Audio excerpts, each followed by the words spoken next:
எல்லாருக்கும் வணக்கம்.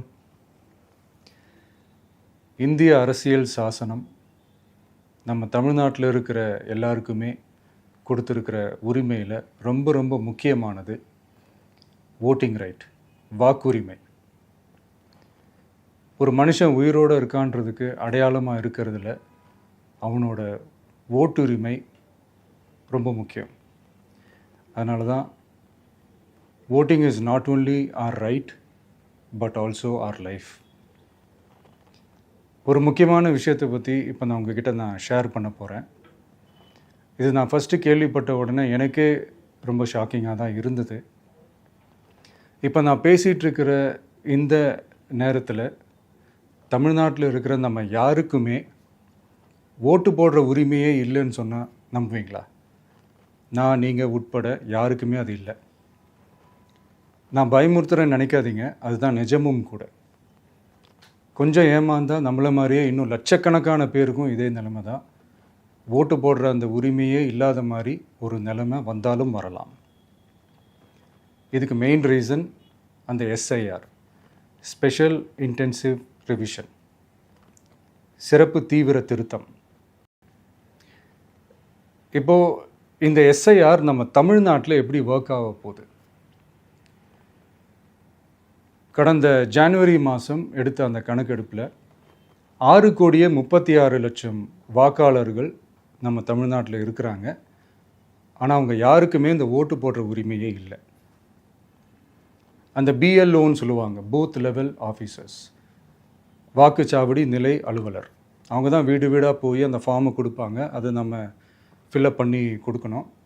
அதை தேர்தல் ஆணையம் அதை எடுத்துகிட்டு போய் அதை ஸ்க்ரூட்டினைஸ் பண்ணி அது எல்லாமே கரெக்டாக இருக்கான்னு செக் பண்ணி பார்த்ததுக்கப்புறம் அந்த வாக்காளர் பட்டியலை வெளியிடுவாங்க.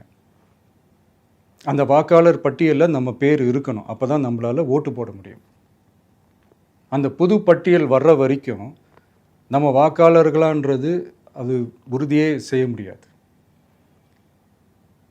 இன்கேஸ் அந்த புது பட்டியலில் நம்ம பேர் இல்லைன்னா அது ஒரு தனி ப்ராசஸ், அது ஒரு தனி ஃபார்ம், அது ஒரு தனி கிளைம்ன்ற மாதிரி அது ஒரு வேறு வேலை.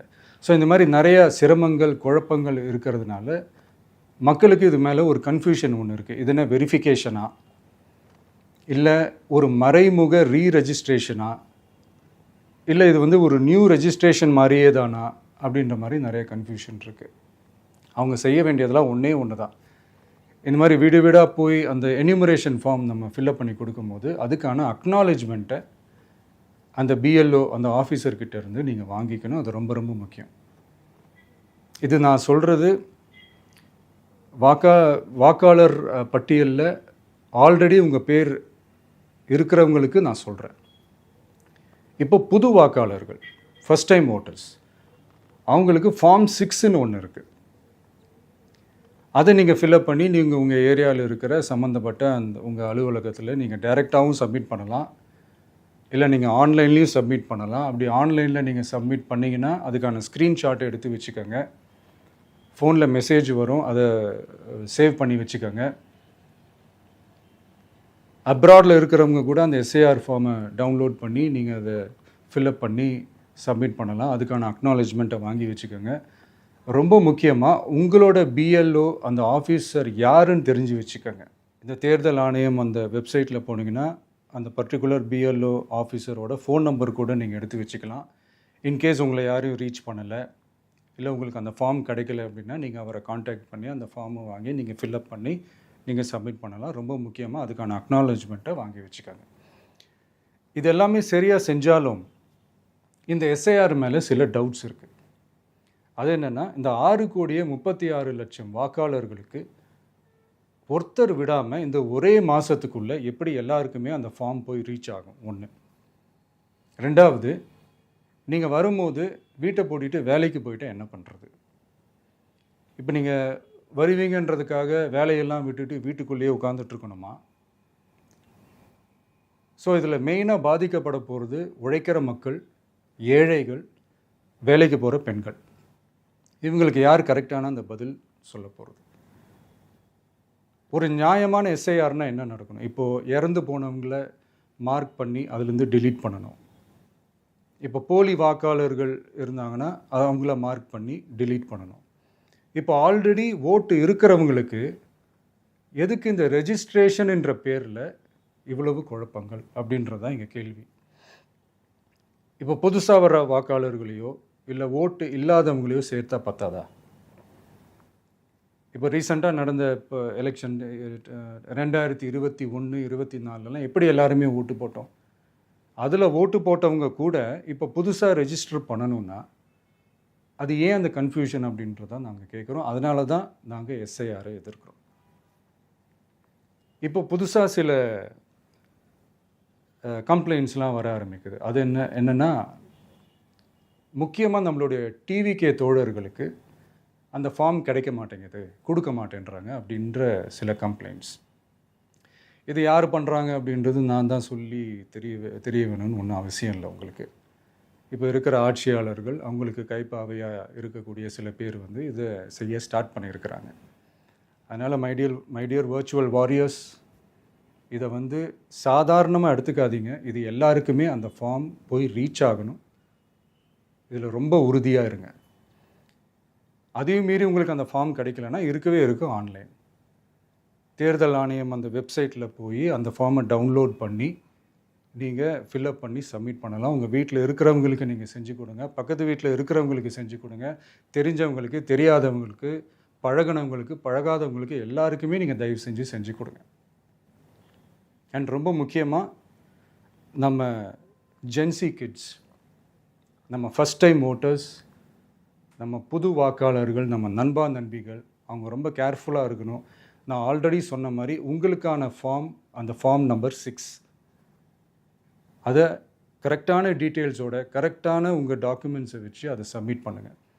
ஏன்னா வரப்போகிற தேர்தலில் நீங்கள் தான், அந்த ஜென்சி வாக்காளர்கள் தான் மிக முக்கியமான ஒரு ஃபோர்ஸ் அப்படின்றது எல்லாருக்குமே தெரிஞ்ச ஒரு விஷயம். அதனால் உங்களை டிஸ்டர்ப் பண்ணுறதுக்கு, உங்கள் பேரை அதில் இன்க்ளூட் பண்ணாமல் செய்கிறதுக்கு என்னென்ன வேலைகள் செய்யணுமோ, என்னென்ன தில்லுமுள்ளு வேலைகள் செய்யணுமோ எல்லாமே அவங்க செய்வாங்க. இது நமக்கு எல்லா திசையிலையும் எல்லா பிரச்சனைகள் கொடுத்துட்டு தானே இருக்கிறாங்க. அது டிஃபால்ட்டாக நடந்துட்டு தான் இருக்கும். அது ஒன்றும் பண்ண முடியாது. ஸோ அந்த மாதிரி ஓட்டு போடுற விஷயத்துலேயும் அவங்க என்ன உத்தரமராக மாறவா போகிறாங்க? இப்போ நான் சில மீட்டிங்ஸ்லலாம் ரிப்பீட்டடாக ஒரு விஷயம் நான் சொல்கிறேன்ல, 2 பேருக்கு நடுவில் தான் போட்டி அப்படின்ட்டு. அது மேடைக்கு மேடை அவங்க அதை ப்ரூவ் பண்ணிகிட்டு இருக்கிறாங்க. அதனால் தோழர்களே, வரப்போகிற தேர்தலில் நம்ம யாருன்னு காட்டணும், நம்ம பலம் என்னன்னு காட்டணும்.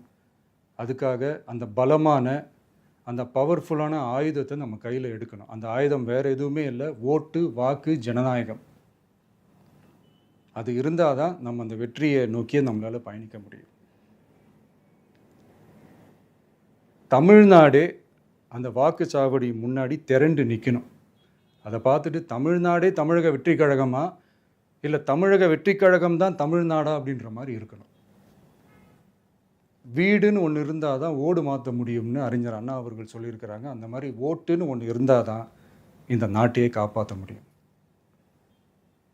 அப்புறம் இன்னொரு முக்கியமான விஷயம், அந்த எனிமரேஷன் ஃபார்ம் நீங்கள் ஆன்லைனில் நீங்கள் ஃபில்அப் பண்ணும்போது அதில் ஒரு சில ப்ராப்ளம்ஸ் வர்றதுக்கு வாய்ப்பு இருக்குது. அது உங்களுடைய ஓட்டர் ஐடியில் இருக்கிற உங்கள் பேரும், ஆதார் கார்டில் இருக்கிற பேரும், அந்த ஸ்பெல்லிங், இனிஷியல்ஸ் எல்லாமே ஒரே மாதிரி இருந்தால் தான் அது அக்செப்ட் ஆகும். இல்லைன்னா அக்செப்ட் ஆகாது. அது கொஞ்சம் கேர்ஃபுல்லாக பண்ணுங்கள். அது கொஞ்சம் யூசர் ஃப்ரெண்ட்லியாக இருக்கலாமேன்னு கேட்டதுக்கு அதெல்லாம் முடியாது, அதுக்கெலாம் வாய்ப்பு இல்லை, அதுக்கெலாம் ஆளுங்க இல்லை, பண்ண முடியாதுன்னு ரிப்ளை பண்ணிட்டாங்க. ஸோ அதனால் மைடியர் டிவிகே தோழர்களே, மைடியர் ஜென்சி படை பலமே, உஷாராக இருங்க, கான்ஃபிடெண்ட்டாக இருங்க. நல்லதே நடக்கும். வெற்றி நிச்சயம். மீண்டும் சந்திக்கும் வரை நன்றி, வணக்கம்.